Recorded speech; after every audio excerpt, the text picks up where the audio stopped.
وہاں کے علماء سے پوچھیے۔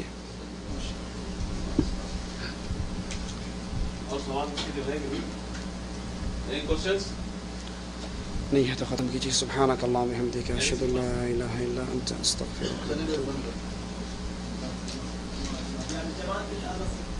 الجماعت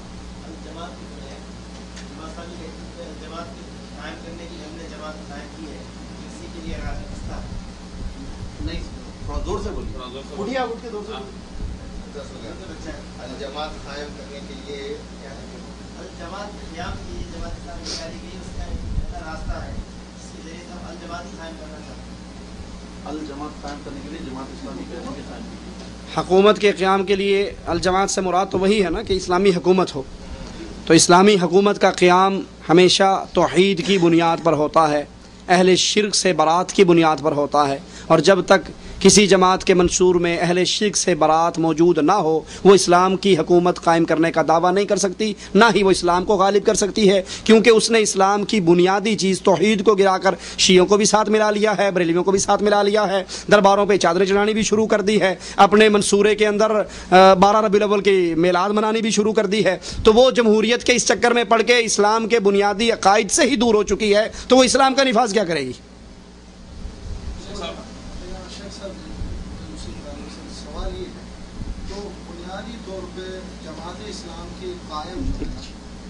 مندیل جی جی، وہ حکومت ان کا، یعنی حکومت قائم کرنا ان کا منشور ہے ابھی تک، ہاں جی، ابھی تک اسی پہ قائم ہے کہ ہم نے اسلام اور صحابہ وہ کس پر، یعنی وہ لا الہ الا اللہ کی دعوت پر تھے کہ آپ لا الہ الا اللہ کی دعوت دیجئے۔ سوال یہ ہے کہ جماعت اسلامی ابھی تک اس بنیاد پہ قائم ہے کہ ہم نے حکومت قائم کرنی ہے، ٹھیک ہے، یہ دعوت جز کی دعوت ہے، اصل دعوت کیا ہے کہ آپ نے توحید کو سمجھنا ہے اور توحید کو سمجھانا ہے، توحید سمجھنی ہے اور توحید سمجھانی ہے۔ رسول اللہ صلی اللہ علیہ وسلم نے توحید سمجھی، صحابہ کو سمجھائی، 13 سال تک اس پہ قائم رہے، اس کے اندر کوئی تزلزل نہیں آیا، اللہ نے اپنی رحمت سے مدینے کی حکومت عطا فرما دی۔ لیکن اگر صرف حکومت لینے ہی مقصد ہوتا تو وہ تو مشرکین مکہ پہلے دے رہے تھے کہ آپ عرب کے سردار بن جاؤ، تو عرب کے ہاں تو رواج ہے کہ سردار کی بات مانتے ہیں، آپ سرداری قبول کر لیتے اور جو کہتے عرب کرتے جاتے۔ آپ نے کہا نہیں، ان کا لڑکی چاہیے وہ لے لو، آپ نے کہا نہیں، ان کا مال چاہیے وہ لے لو، آپ نے کہا نہیں، آپ نے کہا قولوا لا الہ الا اللہ۔ تو توحید کی دعوت بنیادی دعوت ہے، جب اللہ پر ایمان اور دعوت توحید بنیادی ہے تو کبھی بھی ان دعوت توحید کو ماننے والا اسمبلیوں میں نہیں بیٹھ سکتا، جمہوریت کے اندر شامل نہیں ہو سکتا کہ یہاں درباروں سے جلوس نکالنے پڑتے ہیں۔ یہاں پر بندے کو قانون سازی کا حق دیا جاتا ہے جو اللہ عز و جل کا حق ہے۔ تو آپ کی اور ہمارے ذمہ توحید کو سمجھنا، توحید کو سمجھانا، توحید کی بنیاد پر پیار و محبت کی فضا، حزب اللہ اور حزب شیطان بنانا، جو یا اللہ مدد کہے گا وہ حزب اللہ میں ہے، اور جو یا علی مدد کہے گا وہ حزب الشیطان میں ہے۔ حزب الشیطان حزب اللہ کا دوست نہیں بن سکتا۔ اسلام کا دفاع کے لیے، پروٹیکشن کے لیے، ڈیفنس کے لیے دوسرے توحید پہ نہیں ہے، شرک والے ہیں یا دوسرے کے ساتھ ہاتھ ملا کر کس بنیاد پر ان کے ساتھ اکٹھے ہوں گے؟ مثال دیتا ہوں میں آپ کو، ابھی ہمارے انڈیا پاکستان کے اندر سوال یہ ہے کہ اسلام کی ڈیفنس کے لیے، اسلام کی حفاظت کے لیے ایسے لوگوں کے ہاتھ میں ہاتھ ڈالنا، ان کے ساتھ مل کے کوشش کرنا جن کے عقیدوں میں شرک ہے، بدعقیدگی ہے۔ میں آپ کو اس کی بڑی تازہ مثال دیتا ہوں۔ ڈنمارک کے شیطانوں کافروں نے ہمارے نبی رسول اللہ صلی اللہ علیہ وسلم کی توہین کی، ٹھیک ہے، میں ان دنوں پاکستان گیا ہی تھا، جب آغاز ہوا تو میں یہیں پر تھا، پھر میں پاکستان گیا 1 مہینے کے لیے، تو وہاں پر سب نے مل کر جلوس نکالے ڈنمارک کے خلاف۔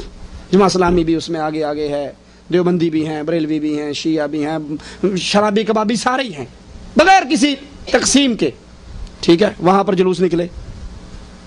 ڈنمارک والوں نے رسول اللہ کی توہین کی نا، اللہ کے رسول کی توہین بڑا جرم ہے یا اللہ کی توہین بڑا جرم ہے؟ بڑا موٹا سا کامن سینس کی باتیں ہیں۔ اب آپ نے جلوس نکالا، جس میں شیعہ بھی آ گئے، جس میں بریلوی بھی آ گئے، جس میں صوفی بھی آ گئے، جس میں موحدین بھی آ گئے۔ ہم نے کبھی اب یہ بڑا خطرناک مسئلہ ہے، لہذا اس مسئلے پر کمپرومائز کر کے چلو۔ جب آپ سارے لے کے چلے تو انہوں نے درمیان میں نعرہ حیدری یا علی، नारे रिसालत या रसूल अल्लाह, और अली हजवेरी के कब्र से जलूस का आगाज हुआ। अब या अली मदद कहना अल्लाह की तौहीन नहीं। आप तो निकले थे रसूलुल्लाह की तौहीन का बदला लेने के लिए और खुद अल्लाह की तौहीन करवा रहे हो। अगर अल्लाह ताकत दे दे तो गुस्ताखे रसूल का काम तमाम कर देना, यही है, ठीक है।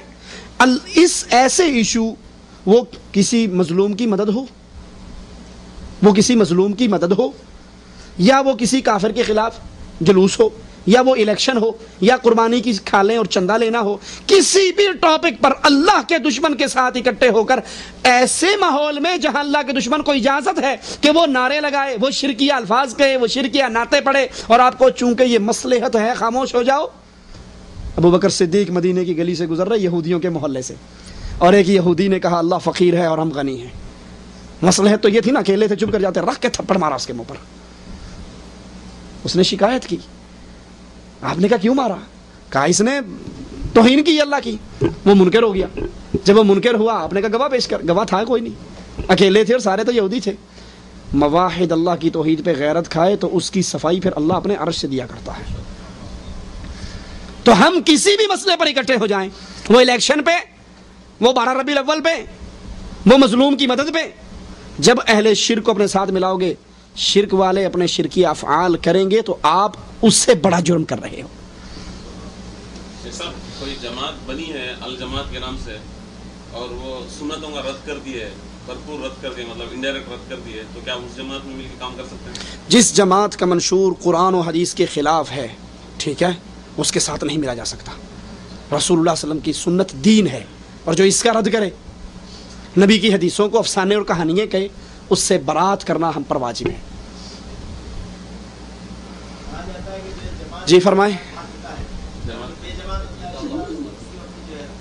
हाँ जी, अल्लाह का हाथ जमात पर है, हदीस में आता है। इस जमात से मुराद इस्लामी हुकूमत है, इस्लामी खलीफा है। जब इस्लामी खलीफा हो, हुकूमत इस्लामिया हो, तो फिर उस खलीफे के हाथ पे बैत करें, उससे इंतशार और इफ्तराक ना करें। हुकूमत इस्लामी होते हुए अपनी 1.5 इंच की मस्जिद ना बनाएं, ठीक है, क्योंकि अल्लाह का हाथ हुकूमत पर है, जमात पर है। इस जमात से ये मुराद नहीं कि एक जमात मेरी है, एक जमात आपकी है, एक जमात उसकी है। वो बड़ा मशहूर वाक़या है, पाकिस्तान में एक बहुत बड़े आलिम से सवाल किया किसी ने कि हज़रत आप किस अमीर को मानते हैं, आप किस अमीर को मानते हैं? कहने लगा मैं तो खुद अमीर हूँ, मुक्तदी ढूंढ रहा हूँ। मैं तो खुद अमीर हूँ, अभी मुक्तदी की तलाश में हूँ, मेरे पीछे कौन चलेगा?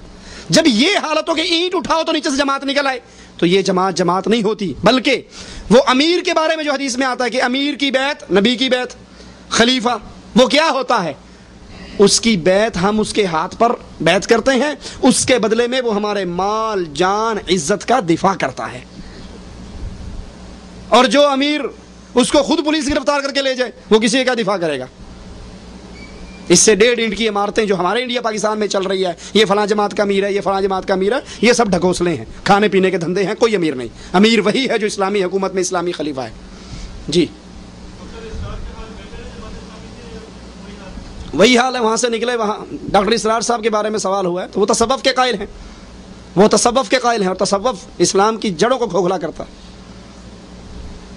सब अल्लाह फरमा रहा है कि इंसान को उसने अपनी इबादत के लिए पैदा किया, और ये कहा जा रहा है और ये किताबों में लिखा जा रहा है कि रोज़ा, नमाज, ज़कात, ये तमाम चीज़ें जो है इक़ामत दीन के लिए सिर्फ प्रैक्टिस है। इसके ताल्लुक से कुछ सवाल ये है कि मालिक कहता है मैंने बंदे को अपनी इबादत, वमा खलक़तुल जिन्ना वल इंसा इल्ला लियअबुदून, मैंने अपनी इबादत के लिए बंदे पैदा किए। और सैयद मौदूदी साहब लिखते हैं अपनी किताब के अंदर कि ये नमाज, रोज़ा, ये हज, ज़कात, ये जो सिर्फ असल काम के लिए प्रैक्टिस है, ट्रेनिंग कोर्स है। ये रसूलुल्लाह सल्लल्लाहु अलैहि वसल्लम के पास एक शख्स आया और आकर कहने लगा दुल्लूनी अला अमलिन इज़ा अमिलतुहु दखलतुल जन्नह, मुझे एक अमल ऐसा बताइए जिसके करने से मैं जन्नत में दाखिल हो जाऊँ।